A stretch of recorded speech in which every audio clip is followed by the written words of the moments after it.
आखिरकार क्यों ईशान का ही परिवार बन चुका है उसके प्यार का दुश्मन। आखिरकार क्यों अक्का साहिब नहीं मानती है अब तक सभी को अपनी बहू। क्या सचमुच रेवा के फैसले के बाद टूट जाएगा ईशान। हेलो नमस्कार, आप सभी का बहुत बहुत स्वागत है इस फैसले चैनल में। मैं हूं आपकी दोस्त पूनम अधिकारी। छोटे पर्दे की सीरियल गुम है किसी के प्यार है में अब तो हद ही हो गई है। पूरा का पूरा भोसले परिवार सिर्फ और सिर्फ ईशान की और सवी की शादी को तुड़ाने में लगा हुआ है। कोई भी ये समझने के लिए तैयार नहीं कि ईशान ने अब सवी से शादी कर ली है, 7 फेरे ले लिया है और अब वो हमेशा हमेशा के लिए पति पत्नी हो गए हैं। तो क्या अब आने वाले एपिसोड में रेवा ने जो फैसला लिया है अब जिंदगी भर ईशान के लिए उसके साथ रहने का, उसके घर में रहने का, क्या रेवा के इस फैसले की वजह से ईशान का शादी का फैसला बदल जाएगा? क्या कुछ होने वाला है सीरियल में और ट्विस्ट को बताने से पहले जैसे कि मैं हमेशा आपसे गुजारिश करती हूं, अगर चैनल में नए हैं तो चैनल को लाइक शेयर सब्सक्राइब करना बिल्कुल मत भूलिएगा। जी हाँ, सीरियल छोटे पर्दे का जो सीरियल है, स्टार प्लस का जो सीरियल है गुम है किसी के प्यार है, उसमें एक बहुत बड़ा तूफान आ चुका है भोसले परिवार में।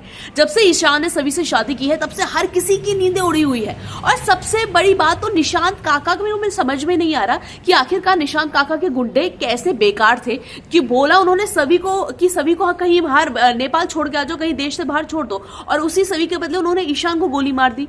और भैया निशिकांत काका की तो हद हो गई। सबसे बड़ी बात, जो भोसले परिवार है वैसे तो वो ये दावा कर रहा है, बार बार बोलता रहता है कि भैया हम ईशान से बहुत प्यार करते हैं, अक्का साहिब बोलती है ईशान मेरे बेटे जैसा है। लेकिन जब अब ईशान ने एक फैसला ले लिया है कि मैं सभी से शादी कर चुका हूं और ये शादी को मैं जिंदगी भर निभाएगा, तो आखिरकार क्यों ईशान के इस फैसले के साथ उसका परिवार नहीं खड़ा?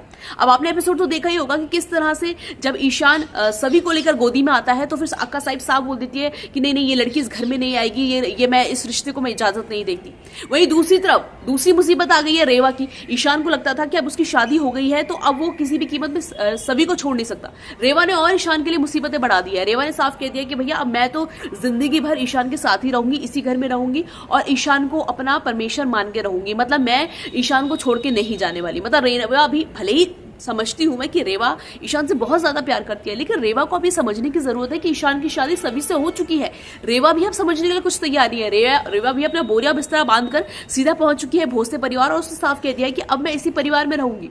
अब देखना ये है, अब देखना दिलचस्प ये होगा आने वाले एपिसोड में क्या होगा कि सचमुच रेवा ने जो फैसला लिया है कि अब वो चाहे शादी हो या ना हो लेकिन वो ईशान के साथ रहेगी। क्योंकि कहीं ना कहीं रेवा को भी ये उम्मीद है कि शायद आने वाले वक्त में जो ईशान का है, ईशान और सभी का रिश्ता है वो टूट जाएगा। तो क्या रेवा के इस फैसले की वजह से ईशान अपनी शादी सभी से तोड़ेगा या नहीं, इस पर हमारी नजर बनी रहेगी। और क्या कुछ होगा इस सीरियल में आने वाले एपिसोड में वो सब मैं आपको ऐसे ही बताती रहूंगी। बस आपको क्या करना है, आपको कुछ नहीं करना है, आपको करना है चैनल को लाइक शेयर सब्सक्राइब।